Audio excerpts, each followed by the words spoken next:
Operation Sindoor. We will begin with opening statements by the three senior officers to my right here, who have been directly overseeing operations during Operation Sindoor. We have Lieutenant General Rajiv Ghai, Director General Military Operations, who will cover the aspects related to land domain. Air Marshal A.K. Bharti, to his right, Director General Air Operations, will provide insights on the air domain. And to my right is Vice Admiral A.N. Pramod, Director General Naval Operations, who will cover aspects on maritime domain. Following their briefings, we will move on to the question answer session. I now request the DGMO to commence the opening brief. Thank you, Sandeep. A very good evening to all of you, ladies and gentlemen. You are all by now familiar with the brutality and the dastardly manner in which 26 innocent lives were prematurely terminated at Pahalgam on the 22nd of April. When you combine those horrific scenes and the pain of the families that the nation witnessed with numerous other recent terrorist strikes on our armed forces and defenseless civilians, we knew that the time had arrived to make yet another compelling statement of our resolve as a nation. Operation Sindoor was conceptualized with a clear military aim to punish the perpetrators and planners of terror and to destroy their terror infrastructure. What I do not state here, of course, is the often stated determination of India and its intolerance to terror. It set into motion a very diligent and microscopic scarring of the terror landscape across the borders and the identification of terror camps and training sites.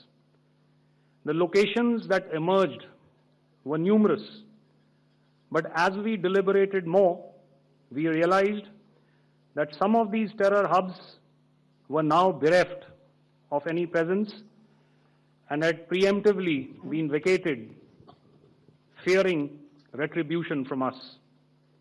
There was also a term of reference and our own binding, self-imposed restriction to target only terrorists and thus prevent collateral damage. There were 9 camps that you are now all familiar with, which were confirmed by our various intelligence agencies to be inhabited. Some of these were in POJK, while there were others that were located in the Punjab province in Pakistan. Nefarious places such as Muridke, the hub center of the Lashkar-e-Taiba, has over the years bred infamous characters such as Ajmal Kasab and the likes of David Headley. What followed was a careful scrutiny of each of these sinister locations, their layout, configuration, even the type of construction in each structure, and the terrain obtained around these. This was with an obvious intent to deduce and identify the exact vector that was required for their neutralization, as also the eyes in the sky that we would send up to ensure that we brought back evidence that we had indeed targeted what we set out to. The precise images of these engagements on that fateful and historical night have already been showcased during the first press statement on the 7th of May that was helmed by our Foreign Secretary. I have no doubt in my mind that we achieved total surprise, and those strikes across those 9 terror hubs left more than 100 terrorists killed, including high-value targets such as Yusuf Azhar, Abdul Malik Rauf, and Mudassir Ahmed that were involved in the hijack of IC-814 and the Pulwama blast. The line of control was also violated soon after by Pakistan, and the erratic and rattled response of our enemy was apparent from the number of civilians, inhabited villages, and religious sites such as Gurudwaras that were unfortunately hit by them, leading to a sad loss of lives. The Indian Air Force played a major part in these strikes by engaging some of these camps, and the Indian Navy provided wherewithal in terms of precision munitions.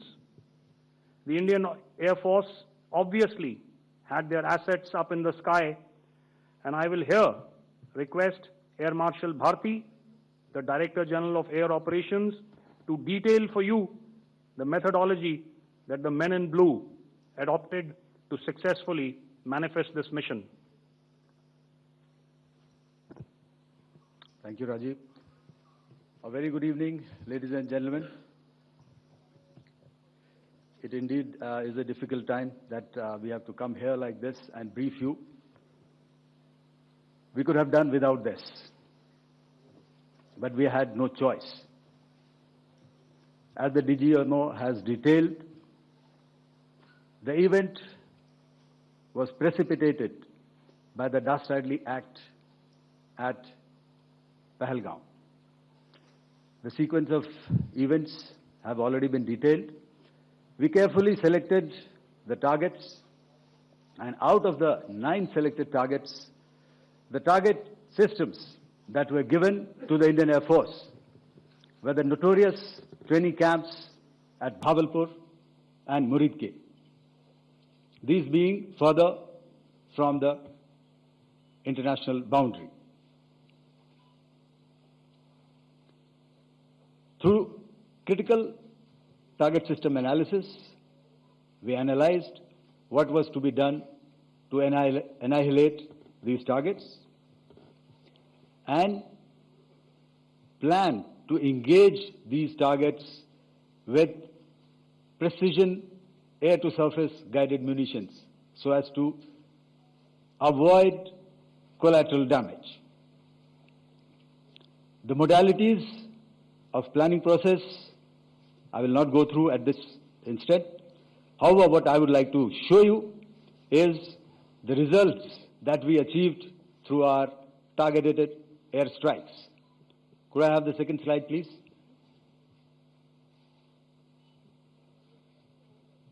Yeah, change, please.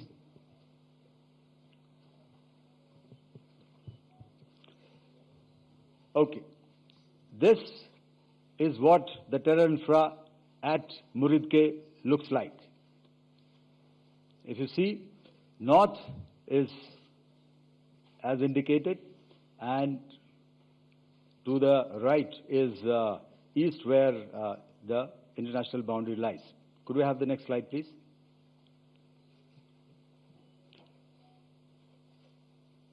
Orientating. Just go back to one slide. Okay. Please have a look at this red building, the series of buildings out here, and this empty ground. Next. If you relate, the empty ground is here, and you see this is the first weapon that is impacting. This is the impact point number 1 on Muridke training camp with our precision guided weapons on early morning 7th. Next, please. Keep your eyes glued for the second weapon coming in and the second impact on the selected target point. Next slide, please.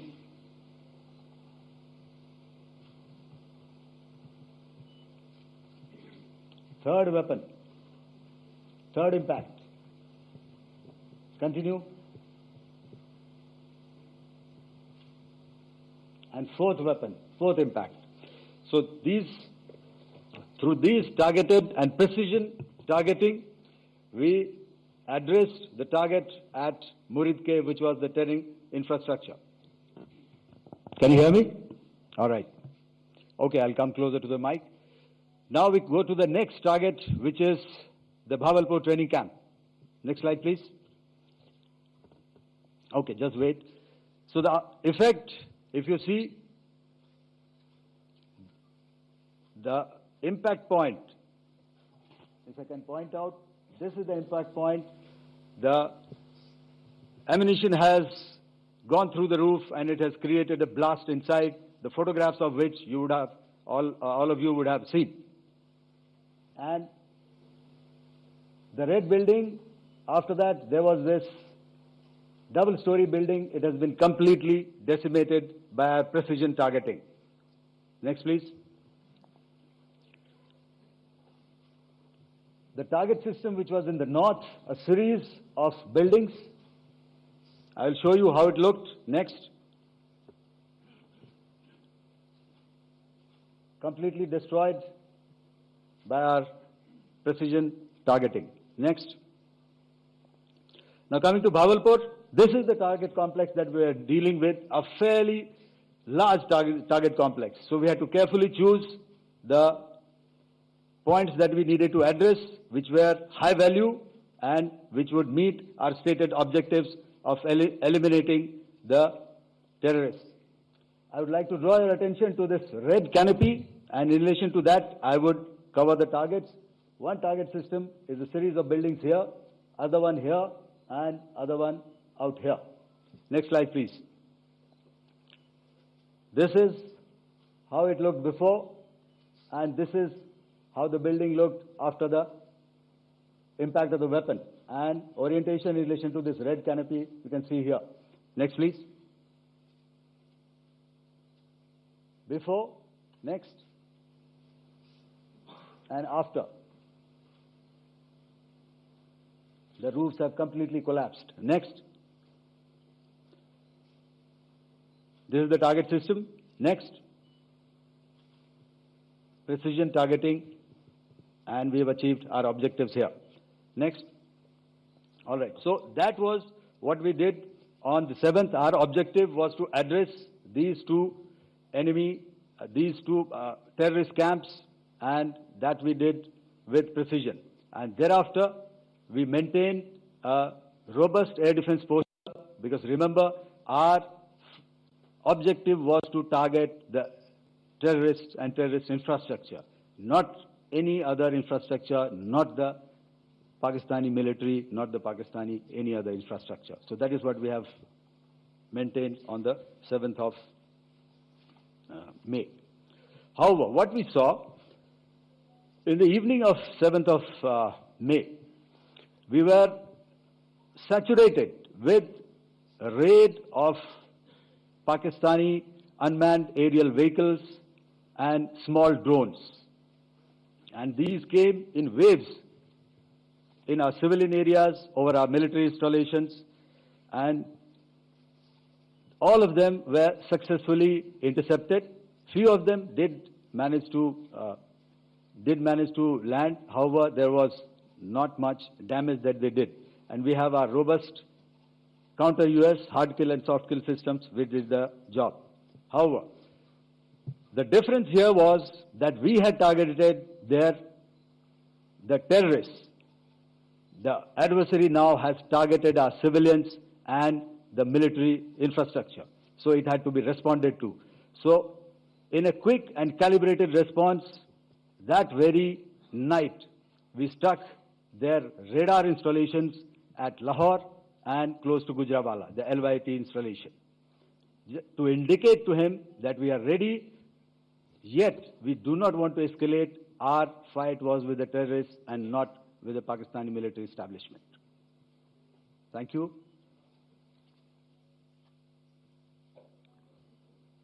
Thank you, Air Marshal Bharti. So, ladies and gentlemen, he's outlined operations not only on the night of 6th and 7th of May, when Operation SINDOOR commenced, but also on the subsequent night.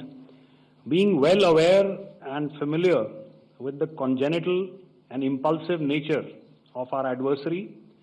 And even though we did attempt to reach out and communicate our compulsions to strike at the heart of terror to my counterpart in the immediate wake of Operation Sindoor, the request was brusquely turned down,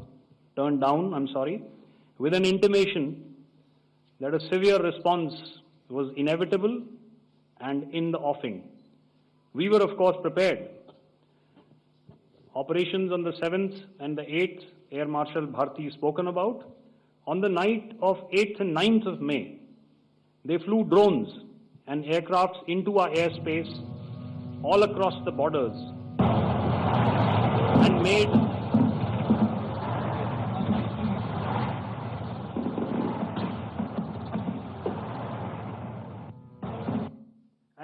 largely unsuccessful attempts to target numerous military infrastructure. Violations on the line of control by Pakistan also commenced yet again and precipitated into fierce arty engagements. The air operations on the night of 8th and 9th of May, I'll yet again request the DG Air Operations to cover.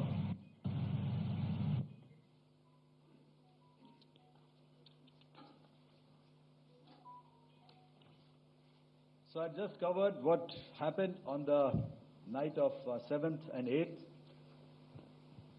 What we found that on the night of 8th and 9th, starting as early as 22:30 hours, our cities had a mass raid of drones, unmanned aerial vehicles, UCAVs, starting right from Srinagar, going down right up to Nalia.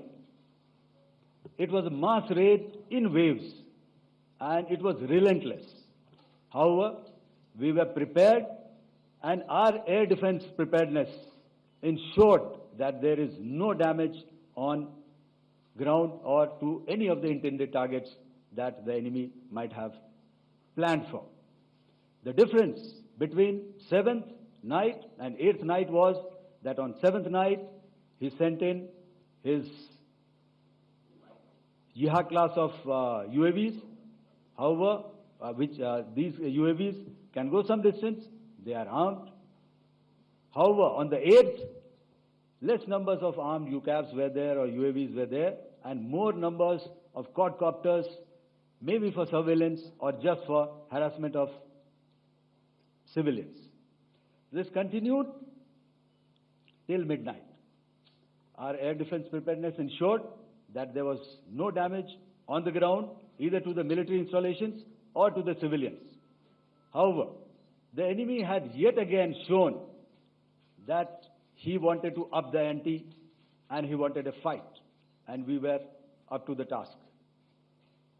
In a measured and calibrated response, we once again targeted his military installations, which included his SAM sites at Malirkant. This also included his surveillance radar sites at Lahore and close to Gujranwala. These were suitably addressed, and thereafter his drone attacks continued even till morning, which we countered, and during the daytime there was some respite. Here I would like to bring out another aspect. What we found was that while the drone attacks were being launched from somewhere close to Lahore, enemy had allowed his civilian aircraft to also continue to fly out of Lahore. Not only his own aircraft, but international passenger aircraft, which is quite insensitive, and we had to exercise extreme caution, even at the cost of some tactical disadvantage, to ensure that there is no damage to any of the civilian aircraft. And this was also brought out in our press briefing during the day. So I will now hand over to my colleague to cover the events of 9th onwards. On land, we also undertook certain measures such as deployment of air defense and electronic warfare assets, to establish an integrated grid with the Indian Air Force, and I have seen and heard some of you wax eloquent about the benefits of such an architecture when it comes to negating and combating air intrusions. We also carried out deployment to include movement of our forces in the land, sea, and air domains. The night of the 9th and the 10th of May saw similar intrusions by drones and aircrafts, and this time there was a concerted effort to target airfields and some very, very important logistic installations, albeit yet again unsuccessful and denied gallantly and efficiently, I must say, by the integrated Indian Air Force and Indian Army Air Defense. We further strengthened our deployment and also initiated some pressure points to send a very clear and unambiguous message to the other side to desist from any misadventures on land. Some of the airfields and dumps saw repeated attacks in waves from the air. All were thwarted.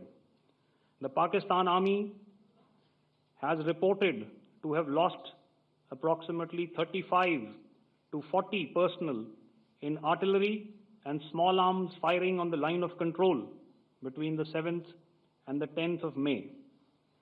What the other side had probably also not reckoned with was the speedy and precise turnaround and hit back by the Indian Air Force. And I will yet again ask Air Marshal Bharti to speak about these significant and game-changing strikes. I will thereafter request Vice Admiral Pramod, my colleague and Director General of Naval Operations, to tell us about some very telling naval maneuvers in the Arabian Sea that exerted pressure on the night of 9th and 10th of May. Over to you, sir. Thank you. Commencing about 2000 hours, that is 8 p.m. local time, on 8th of May, several Pakistani unmanned aerial systems, drones, combat vehicles attacked multiple IF bases. These included Jammu, Udhampur, Pathankot, Amritsar, Bhatinda, Nal, Dalhousie, Thois, Jaisalmer, Uttarlai, Falodi, Nalia. These were almost simultaneous and they came in waves. All our AD guns and other systems were waiting for them. All these waves were neutralized by our trained crew using the air defense systems that they have, and also some of them were utilized using our legacy systems like Pechoras and IF Summer, which we have recently acquired. And some were neutralized by the Garud snipers. There was no damage on ground from these incursions and these mass raids, if I could call them, from the Pakistani side. However, following these relentless attacks on our air bases, on our forward positions, and on our civilian targets, this was time to convey some message to our adversaries. And therefore, a decision was taken to strike where it would hurt. And towards that, in a swift, coordinated, calibrated attack, we struck his air bases, command centers, military infrastructure, air defense systems across the entire Western Front. The bases we struck include Chaklala, Rafiki, and mind you, Chaklala is Islamabad, Rahim Yar Khan, Sakar, sending a clear message that aggression will not be tolerated. This was followed by strikes at Sargoda, Bholari, Jacobabad.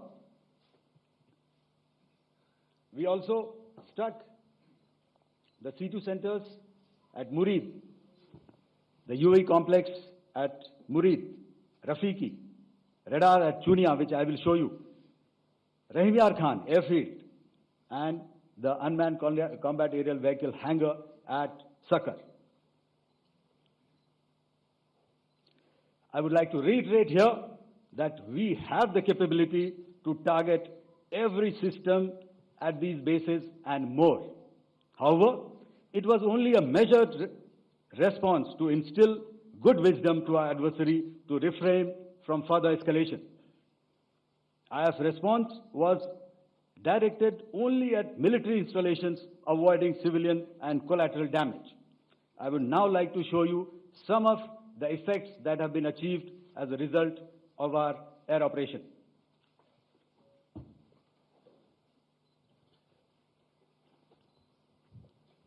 Here is the Pasroor air defense system, if you could see.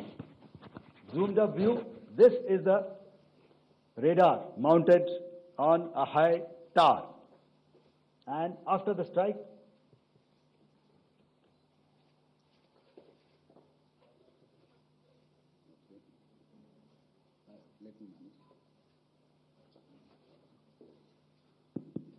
thank you. Can you hear me? Yeah, thank you. And after the strike, this is what has happened. This radar has been taken out, completely burnt. Next slide, please. The Chunia air defense radar, which was taken out on 7th and 8th. This is the radar site. A blown up photograph, once again, on a tower. Not very clear, but what you see very clearly is the after effect after we have struck. The radar head has been completely decapitated. Next, please. Arifwala air defense radar. In this complex, you see how it looks, blown up image, and after really blown up. Next. Now coming to Sargodha airfield. Remember, this is one of their important airfields wherein they have a lot of assets, F-16s, other assets which they keep getting, training institutes. And we have stuck this airfield. It is not, if you zoom in here, then one impact point here on the runway and second impact point of our weapon, precision weapon on the runway. And if you see this blown up, repairing going on. Same here. Next. Rahim Yar Khan. This is the area we have struck. A deep strike out here and one complex here. So this is how it looked before, and same, you see a big crater, another crater here, and this complex, after strike, neutralized. Next. Chaklala airfield, Noor Khan, once again a major air base, a lot of their logistic assets out here. This was the chosen complex that we intended to strike and convey a message. Next slide, please. This is how it looked before, and this is how it looked after our strike. Next. Sakar. We chose the radar site at Sakar. This is the radar site, and after it was struck, this is the aftermath, completely burnt out. Next, please. Aircraft shelter. This is how it looked before the strike, and this is how it looked after the strike. The roof of the buildings completely caved in and burnt. Next. Ballari airfield, aircraft hangar. This is how it looked before, and this is how it looked after the precision strike. Next. Jacobabad, aircraft hangar, and this is how it looked after. Next. So what I'm trying to convey here, ladies and gentlemen, is to start with, Our fight was neither with the Pakistani military nor with anybody else who's there on the other side. Our fight was with the terrorists. We neutralized the terrorists that we selected to be neutralized, and thereafter we only maintained the air defense posture.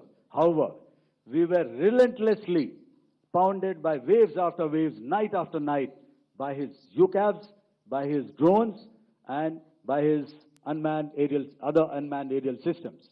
And that left us with no choice but to retaliate, and yet our retaliation was calibrated, it was graduated, and it was proportionate.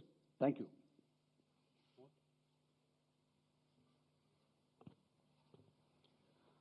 Good evening, ladies and gentlemen.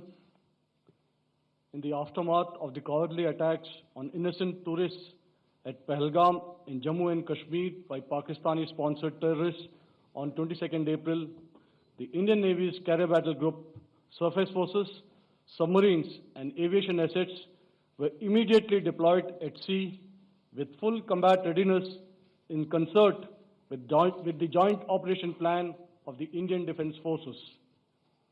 You may be aware that we tested and refined tactics and procedures at sea during multiple weapon firings in the Arabian Sea within 96 hours of the terrorist attack. The aim was to revalidate our crew, armament, equipment, and platform readiness to deliver various ordnance on selected targets precisely. Thereafter, our forces remained forward deployed in the Northern Arabian Sea in a dissuasive and deterrent posture with full readiness and capacity to strike select targets at sea and on land, including Karachi at time of our choosing. The forward deployment of the Indian Navy compelled Pakistani naval and air units to be in a defensive posture, mostly inside harbors or very close to the coast, which we monitored continuously. The Indian Navy maintained seamless maritime domain awareness throughout the duration and was entirely aware of the location and movement of Pakistani units. In effect, we had and continue to have good battle space transparency using our maritime domain awareness grid. As you are aware, our response has been measured, proportionate, non-escalatory, and responsible from day one. Accordingly, the calibrated approach considered all options, including the ability of the Indian Navy for offensive action from and at sea. As part of this escalation control mechanism, the application of force by the Navy was planned in a synchronized manner in coordination with the Army and Air Force, the highlight being teams from the three services working closely in an integrated manner. Along with the kinetic actions by the Indian Army and Indian Air Force, the overwhelming operational edge of Indian Navy at sea contributed towards Pakistan's urgent request for a ceasefire yesterday.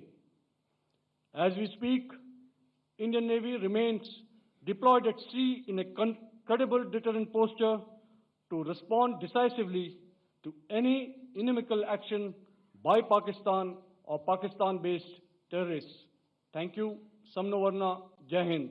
Now I'll hand over to Director General Military Operations for further proceedings. Ladies and gentlemen, on the 10th of May, in the morning, even as we were getting into a huddle to wargame the events of the previous night, a routine exercise, I received a message on hotline from my counterpart in Pakistan seeking my willingness to communicate.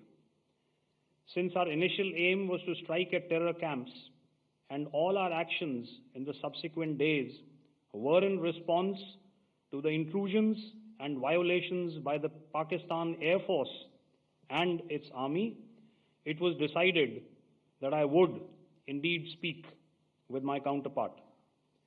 You are already aware I've seen it being covered on national television, that my communication with the Pak DGMO was conducted at 15:35 hours yesterday and resulted in cessation of cross-border firing and air intrusions by either side with effect from 1700 hours, 10th of May, after he proposed that we cease hostilities. We also decided to further speak on the 12th of May, that's tomorrow, at 1200 hours, to discuss the modalities that would enable the longevity of this understanding. However, disappointingly, and must I add,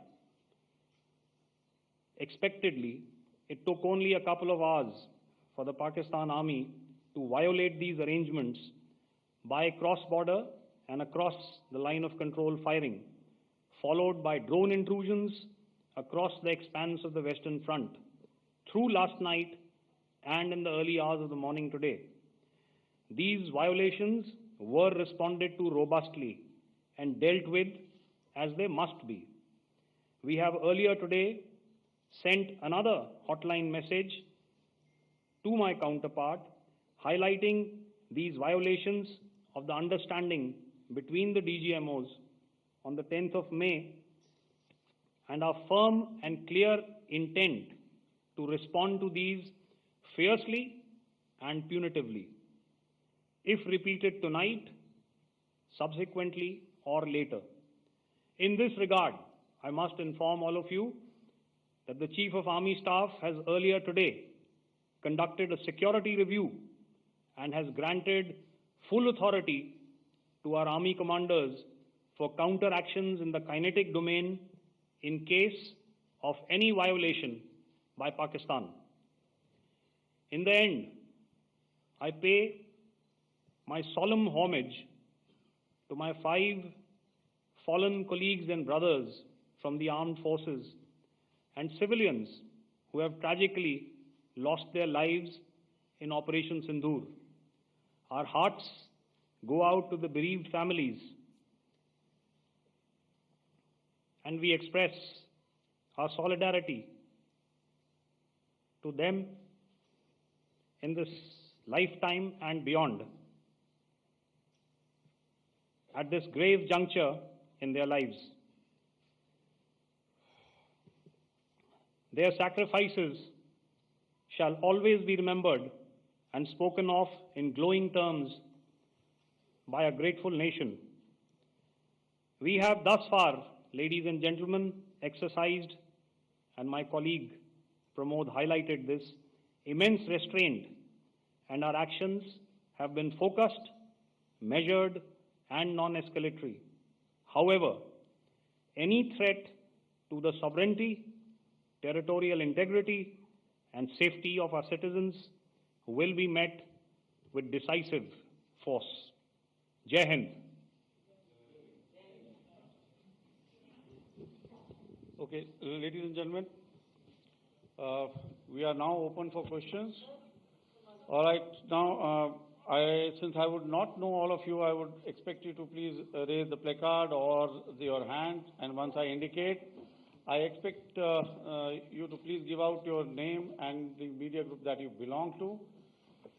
Keep your questions short so that we can take as many questions as possible. Also, ladies and gentlemen, kindly bear in mind that confidential aspects may not be answered by the 3 DGMOs. Right. I've got a lot of hands here. Let me start from the left. Left foot always in front when we start marching. So here we have to the left, okay. Yeah, 238. Hello. So this is Manas Pratimughan from PTI, Press Trust of India. So the understanding that was reached yesterday on stopping the military operations and actions, was it for just 3 days? And what would be the cost escalation if there is violation of this understanding by the Pakistani side? And my subsequent question would be that we have a kind of ceasefire agreement with Pakistan. that was finalized in 2003. So will there be some kind of similarities in frameworks between the two kind of understandings, 2003 ceasefire agreement and the current understanding on stopping military operations? And again, what are the costs that will be incurring on Pakistan if Pakistan again resorts to this kind of terrorist activities, because we have made it very clear that the cost will be very high. So I would like to have your thoughts on it. Okay, so I'll answer the latter part of the question first. I also want to add that while the initial ceasefire agreement, as you correctly pointed out, is of the 2003 vintage, but I must remind you that in 2021, in the month of February, and this was then when the crisis in eastern Ladakh was also on, the two DGMOs had spoken and arrived at a ceasefire understanding that lasted right up until this unfortunate attack at Pahalgam. Once our Foreign Secretary had announced the decisions of the CCS in the immediate wake of that attack, he had announced certain measures, and then of course Pakistan had in turn made its own announcements. Since then, there have been certain violations of this ceasefire understanding, and of course after the 7th of May, like I pointed out during my statement, that there have been numerous violations on the line of control especially, and of course along the international boundary by the Pakistan Army and the Pakistan Air Force. This understanding that we spoke about yesterday, no, it was not for 3 days. It was first to stop aggressive and hostile activities immediately, let that order and direction settle down for about 36 hours, and thereafter discuss modalities, like I said, to ensure its longevity. That is tomorrow, on the 12th of May. But unfortunately, we had a violation starting at approximately 1900 hours last night. And we've sent a communique, like I said, to the Pakistan Military Operations Directorate. And we will await as to what happens tonight. All right. The cost escalation, I'll leave it to your best imagination. I've already said that the response will be fierce and punitive. Now, the right foot forward. Yeah. 166.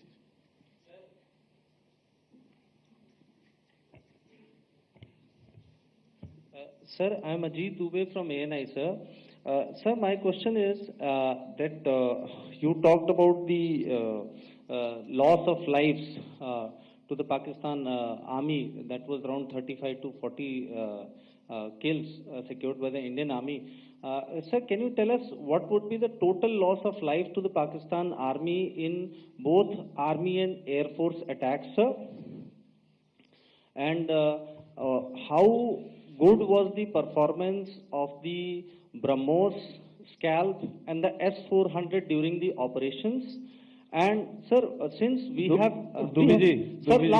just one No line, multiple sir. questions, please. Sir, All right. and since sir, we have achieved such a spectacular, we have made good achievements in this entire operation, can we say that we have emerged victorious, or we have a big upper hand over the Pakistanis in this entire conflict?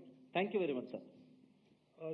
So I'll answer the question about the loss of lives on the other side. Of course, there are various means to ascertain that number. There is information from various agencies that come in. There are, of course, on the line of control, other ways to find out as to what has been the effect of what you are doing there in ceasefire violations. So therefore, I mentioned 35 to 40 on the line of control, and please remember that once Operation Sindoor was launched, the responses of the Pakistan Army were also on Indian Army or the Indian Armed Forces infrastructure. Let me put it that way. So that's why I did not cover casualties of the Pakistan army, at least in the initial phases of battle, because those were not our targets. Our targets were terror-oriented, and of course later, once they launched air intrusions and air operations on our infrastructure, we've used heavier weapons, and of course there would have been casualties, but those are still being assessed. The effects of the weapons that you mentioned, I will request Air Marshal Bharti to apprise all of you about those. Good evening, Mr. Sujit. How are you? Ajit. Okay, we're meeting after some time. I never mentioned about any of the weapons that we used. Check. Okay. What I was saying, that I never mentioned of any of the weapons, the caliber that we used. All right, so we'll leave it at that. Those are matters of operational details which I would not like to go into. But suffice to say that whatever methods and whatever means we have chosen, it had the desired effects on the enemy targets. How many casualties? How many injuries? Well, to start with, our aim was not to inflict casualties, but in case there have been, it is for them to count. Our job is to hit the target, not to count the body bags. And the last part of your question, I wonder if you read out the tweet on ADGPI at midnight once we'd done what we had to in Operation SINDOOR. And that's credit to my friend here on the left. Justice has been served, Ajit. That is all that I will say. Ajit, I'll request you to, refrain putting words into his mouth. All right. Yeah, I'll come back to the left. 147. Sorry, 47. No, one more. 47. Did I see it here or? Yeah. Good evening, gentlemen. Sorry, 147, I saw it there. Sorry. Yeah. Since I've already said, 147, start please. Hi, sir. Good evening. This is Shivam Patel from Reuters News Agency. Thank you for giving me the opportunity. My question, sir, is how many military targets did Indian Armed Forces strike in Pakistan in response to the attacks from Pakistan? How were these targets selected? And how many troop casualties have been there in total on both sides, if you can give details? Thank you. I'm sorry, where are you? I haven't spotted his... Here's to the right. Okay. Can you just repeat that for me, please? Sure, sir.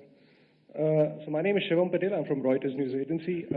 My question is, how many military targets in total did the Indian Armed Forces strike in Pakistan in response to the attack from Pakistan? How were these targets selected? And how many troop casualties have been there on both sides, if you can? So you're speaking of the targets that I mentioned in the wake of the attack at Pahalgam, right? Yeah, I think it's amply clear to everybody here that the Pakistan army has not crossed the international boundary, neither in the plain sector nor on the line of control. So the intrusions have been in the air. There have been certain attempts on the line of control when ceasefire violations have been on to try and infiltrate and carry out and perpetrate activities that we are all very well familiar with. Whether these are by terrorists or by the Pakistan army or its special forces and commandos is difficult to say, but each of these have been effectively thwarted. So therefore, as far as engagements of military targets on the other side is concerned, I thought Air Marshal Bharti covered those very well and, in detail. And he also mentioned as to how they went about targeting those. I think those images were very clear and very, very graphic in telling us as to what we needed to hit. And you'll remember right at the outset, I said that we even went into what was the construction in each of these locations. and therefore decided on the vector that had to be utilized. Please. Okay, if I could add to what the DGMO has said, I have already detailed the targets. Now, whether it is X numbers or Y numbers that is immaterial. And what damage have we inflicted? You have seen. What are the casualties on the other side? As I said, that is for them to count.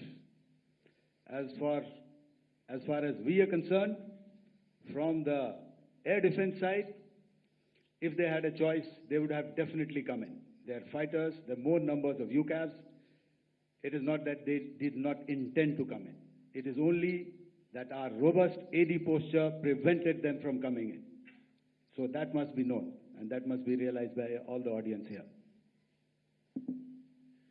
Yeah, I'll come to the left now, 24.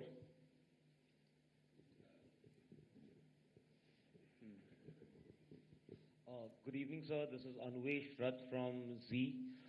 Sir, I wanted to know on the first briefing, which was done by FS and two representatives from Air Force and Army, you showed a list where there was 21 places in that list.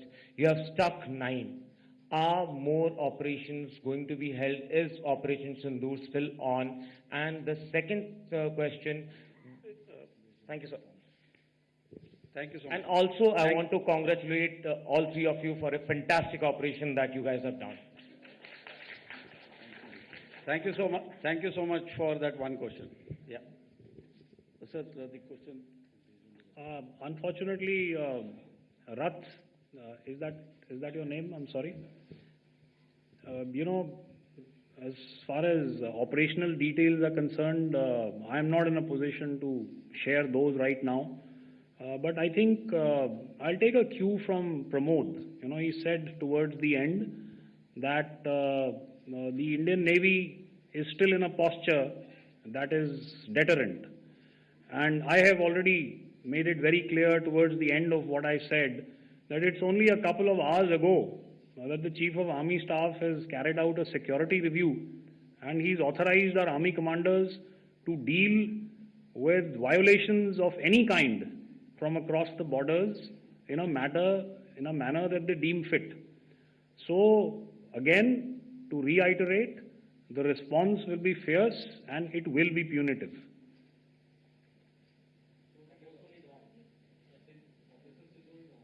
Yes. 163. I'll go back this side now. Yeah, 255. She said middle wale kya karenge, so 255. Oh, sorry. Good evening, sir. I'm Shailesh from National Defense. Please allow me, first of all, to pay my gratitude for protecting us Indians. Thank you very much. Sir, since the enemy has been talking about taking down our aerial platforms, it would be deemed fit in case we can reveal that we have taken down their fighter jets. What could be the number? Though you said that they may be not good to reveal the platforms, but since this has come from various quarters in Pakistan, so I believe that we need to answer, in case if you can, sir, if you may allow. The question is for me? Yes, sir. Okay, and if I get it right, you want to know how many of their planes we have downed? Yes, sir. Yes, sir. All right. See, as I said, their planes were prevented from coming inside our border. All right. So we do not have the wreckage with us, but definitely we have downed a few planes. Numbers, we would not like to hazard a guess out here. Okay. I have the numbers, okay, and we are getting into the technical details of it to establish it. So I would not like to put a figure at this time, but definitely there are losses from their side which we have inflicted. Were they, please don't ask. Were they fourth generation plus, sir? No, See, you're putting words into my mouth. Why do you say fourth generation? Let us make it high tech. Okay. Thank you so much. All right. Yeah, 163.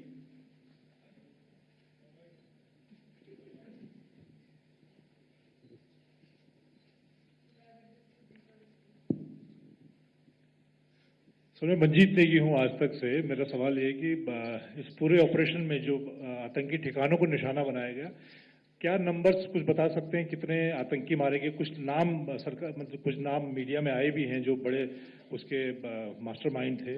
और एक सवाल जो आज air force ने भी tweet किया कि operation सिंदूर अभी जारी है और सरकार की तरफ से भी कहा गया। और पिछली बार जब विदेश मंत्रालय की प्रेस कॉन्फ्रेंस पहली हुई थी उसमें वो लिस्ट दिखाई गई थी कि 21 टेरर कैंप आइडेंटिफाई किए गए हैं। तो क्या जो बाकी बचे हुए टेरर कैंप हैं उन पर भी कार्रवाई होगी? और एक नंबर आप जरा बता पाएं कितने टेररिस्ट मारे गए? Sir, before you answer, sir, before you. Manjeet ji, three questions. The third one has just been asked here before. So 21, this thing. So I'll request the first to be answered so that we have more number of people who can ask.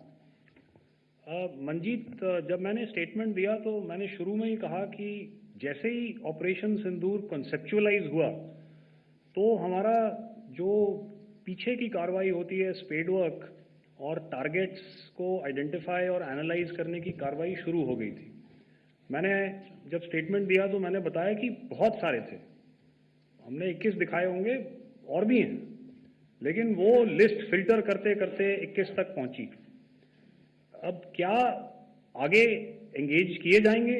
अगर जरूरत पड़ेगी तो जरूर engage किए जाएंगे, लेकिन मैंने बताया कि इस समय जो इंट एजेंसीज ने हमें बताया कि फलाने कैंप में प्रेजेंस है, हमने उनको एंगेज किया।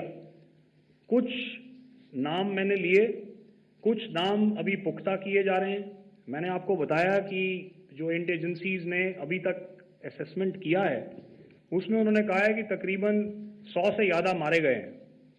और एक आज आपने तस्वीर भी देखी कि काफ़ी प्रोमिनेंट जो फ्यूनरल था, काफ़ी प्रोमिनेंट एक जो हस्ती हैं वो ऑर्गेनाइज कर रहे थे और उस फ्यूनरल में और कौन कौन लोग अटेंड कर रहे थे वो तो आपने देखा ही।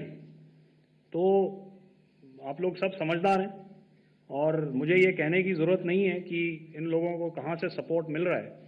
अगर नहीं मिल रहा होता तो ऑपरेशन सिंदूर नहीं होता, तो उसी की वजह से है ये ऑपरेशन। तो मेरे ख्याल से मैंने आपके सारे सवालों का जवाब दे दिया। Ma'am. Sir, next is from 17. Sir, मेरा नाम अंजू निर्वाण है, TV9 भारतवर्ष से।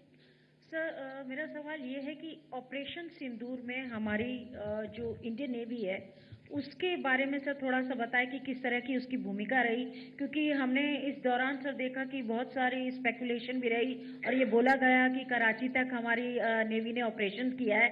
तो सर इस पे थोड़ी सी क्लैरिटी चाहिए। और सर हमने कौन कौन से फाइटर एयरक्राफ्ट डाउन किए हैं, अगर उसका भी थोड़ा सा क्लैरिटी मिल जाए तो अच्छा रहेगा। तो मैं आपका पहले सवाल का जवाब दूंगा। I will make few sentences and leave it for your imagination. First of all, as I mentioned, we have quantitative and qualitative edge to deliver a massive blow to our adversary, and we completely dominate in the maritime front. Indian Navy's action is part of the escalation ladder mechanism which we have worked out amongst three services. This time, if Pakistan dare take any action, and Pakistan knows it, what we are going to do. That's all. आपके सवाल का जवाब मैं पहले दे चुका हूं। आपके सवाल का जवाब मैं पहले दे चुका हूं, इसलिए मैं बस उस तक ही सीमित रखूंगा और इतना कहना चाहूंगा कि आने वाले दिनों में आपको खुद ही पता चल जाएगा और ऐसी बातें छुपी नहीं रहती हैं, तो पता चल जाएगा। So at this time we'll just let it be. Okay, ladies and gentlemen, we have one or two more questions, sir. So, please, they are going to be outside. You can speak to them there also. 104.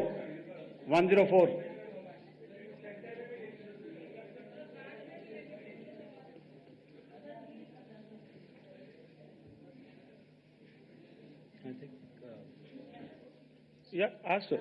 Sir, Dinakar with the Hindu newspaper. Are you surprised that you got this question? No, sir. Just a look.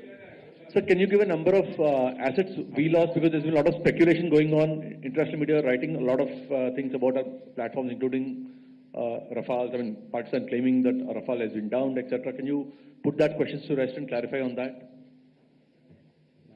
I guess that question is for me. All right, I'm happy that you've asked this question. You know, we are in a combat scenario, and losses are a part of combat. The question that you must ask us, okay, and indeed that we must ask ourselves, you inclusive, is have we achieved our objectives? Have we achieved our objective of decimating that terrorist camp? And the answer is a thumping yes. And the results are for the whole world to see. As for the details, what could have been, how many numbers, which platform did we lose? You know, at this time, I would not like to comment on that, because we are still in a combat situation. And if I comment on anything, it will only be advantage adversary. So we don't want to give him any advantage at this stage. All I can say is that we have achieved our objectives that we selected, and all our pilots are back home. Thank you. Okay, hold, please don't, please be civil here. So we'll have 220 now. Hello sir, this is Anita Chaudhary sir from Swadesh newspaper.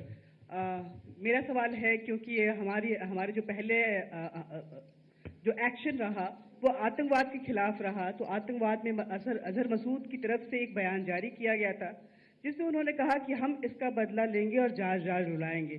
तो क्या अगला, अगर खुदा न खास्ता अगला terror attack किसी भी तरह का होता है, तो क्या उसे एक्ट ऑफ वॉर में हमारी तरफ से लिया जाएगा और उसका क्या माकूल जवाब दिया जा सकता है?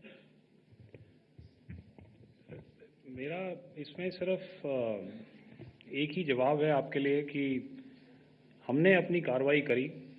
हमने उसके बाद मैंने अपने स्टेटमेंट में भी बताया कि ये कम्युनिकेट करने की कोशिश करी कि हमने इस तरीके से ये जो स्ट्राइक्स हैं वो क्यों की।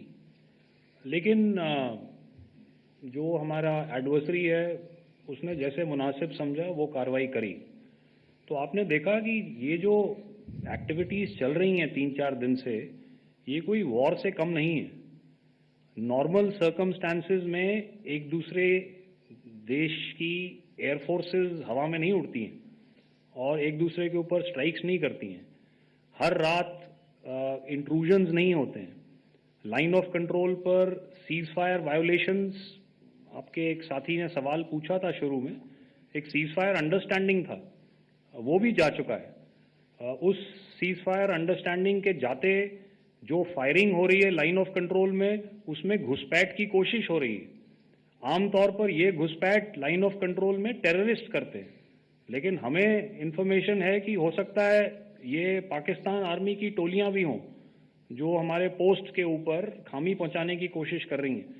तो ये सारी एक्टिविटीज़ तो वॉर में शामिल हैं। तो ये कहना मुश्किल है कि आगे क्या होगा, वो स्पेक्यूलेटिव जोन में आ जाता है और मैं स्पेक्यूलेट नहीं करना चाहता हूँ। हर एक सिचुएशन अलग होती है और उससे एक तरीके से डील किया जाता है। सर, मैं एक सवाल इसका मैं जवाब देना चाहता हूँ, 1 मिनट। जो मिलिट्री होता है, our main job is to prevent war and maintain peace and stability. So it is not that our response is a graded response. That means अगर किसी ने किया तो उसको graded उसमें किया, जैसे terrorist action हुआ तो what we did is a terrorist action and we destroyed all the terrorist camps. उसके बाद आपने देखा कि उनने थोड़ा सा कोशिश किया तो हमारे एयरफोर्स एंड आर्मी ने क्या किया, तो मिलिट्री टारगेट्स हैं उनके ऊपर थोड़ा। So our aim is to maintain peace and tell our adversary that you do this and the response will be bloody. Okay, now as per the, please, we'll have 166 and 25, and after that no more, please. Sir, this side. Ladies and gentlemen, please maintain, I this request side, you to sir. please be quiet. Jal Ghai? No. This side, sir. We have only two Sir. questions left, 166. Yeah, please ask. So I'm Rahul Singh from Hindustan Times, sir. So you were totally on top of the game in the kind of losses you've inflicted on the enemy. I mean, we saw the slides and everything. So it kind of comes across that you were batting it 99 and you decided to declare your innings. What are your thoughts on that, sir? And do you think, are you weighing the option of the Pakistan army using this time, buying this time of the so-called ceasefire or the understanding? And you talked about how they could not be trusted. So buying time to kind of build up their war reserves, getting stuff from their friends like Turkey or China, are we considering that possibility, sir?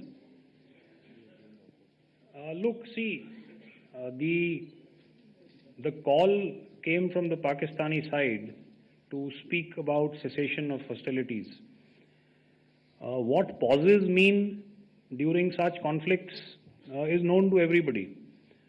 You know, I don't want to go into the pros and cons of how preparation for war is made.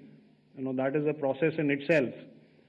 But I think my senior colleague here, the DG Air Operations, spoke, or he alluded at least, you know, to what this operation was precisely and specifically meant for. And I think that's something that we achieved, you know, right at the outset. Had we had the option not to go further, we probably wouldn't have. But we've been compelled to be in this situation. And as you've seen, the armed forces of India, and you know, you've got the three Director Generals sitting here, we are always prepared to face any eventuality. And like I said, that's for the sovereignty, the territorial integrity, and the safety of our citizens. So whatever has to be done will be done. You know, I'm not so concerned about what Pakistan will do in this time. I'm only concerned about what we will do. We have a roadmap and a plan, and we will follow it diligently, and we will follow it to the T. You know, that's the contention that I want to make here today. Ma'am, please. Okay, the last question, and ma'am, 25, she has been asking since Sir. the first one. Sir, I'm Nandita. Sir, She's not asking a question. Sir, I'm Nandita Dagar, DAGAR from DD News and DD India. Sir, I wanted to ask you that my question is to General Ghai. Sir, you spoke to your counterpart yesterday and the Pakistani counterpart. Sir, what is the Indian Army's assessment that despite that agreement, that talk that you had, despite that agreement coming into effect at 1700 hours yesterday, why did they violate it? And number two, yesterday at the joint Defense Ministry and Foreign Ministry briefing, Wing Commander Vyomika Singh and Colonel Sophia Qureshi had told us that we have cited the Pakistani troops amassing at the borders and at the LOC. Sir, has that situation changed? Have they withdrawn?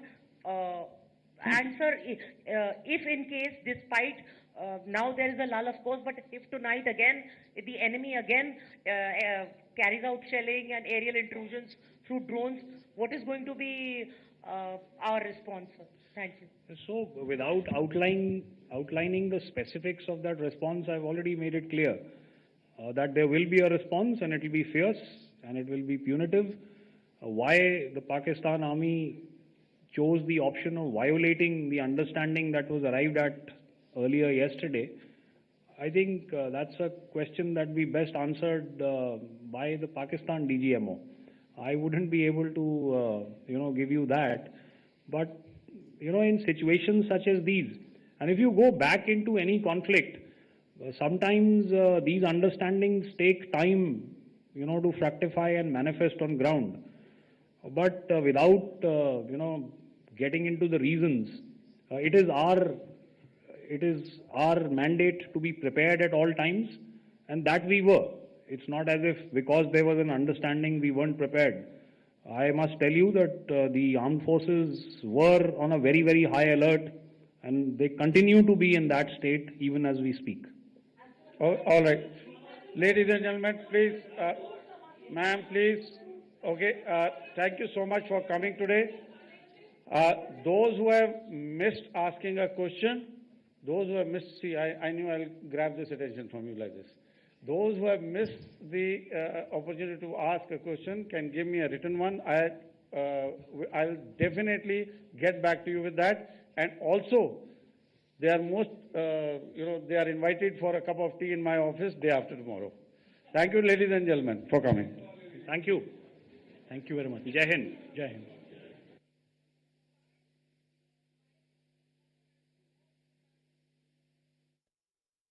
DGMO ने ये press conference की और press conference के दौरान ये बताया कि operation सिंदूर किन मायनों में सफल रहा, हमने क्या पाया, हमने क्या खोया और हमने किस तरह से पाकिस्तान को मजबूती के साथ जवाब दिया है। तो ये पूरी प्रेस कॉन्फ्रेंस रही जिसमें आपने विस्तार से सुना डीजीएमओ को और बताया गया कि क्या परिस्थितियां रही, किस तरह से टारगेट को प्लान किया गया और टारगेट को निशाना बनाया गया। कल फिर डीजीएमओ से बातचीत होगी, जो पाकिस्तान का जो डीजीएमओ है उनके साथ बातचीत होगी। ऑपरेशन सिंदूर में 5 जवान हमारे शहीद हो गए। पाकिस्तान ने सीज फायर तोड़ा था, जिसके बाद हमारी जो आर्मी है, हमारी आर्मी ने भी मुंह तोड़ जवाब दिया है। और हमारे साथ हमारे संवाददाता पीयूष तिवारी फोन लाइन पर जुड़ चुके हैं। पीयूष, कल सीज फायर के बावजूद भी पाकिस्तान हिमाकत करता रहा और आज डीजीएमओ की ओर से जो प्रेस कॉन्फ्रेंस की गई, इस प्रेस कॉन्फ्रेंस में तमाम बड़े महत्वपूर्ण बात बताए गए।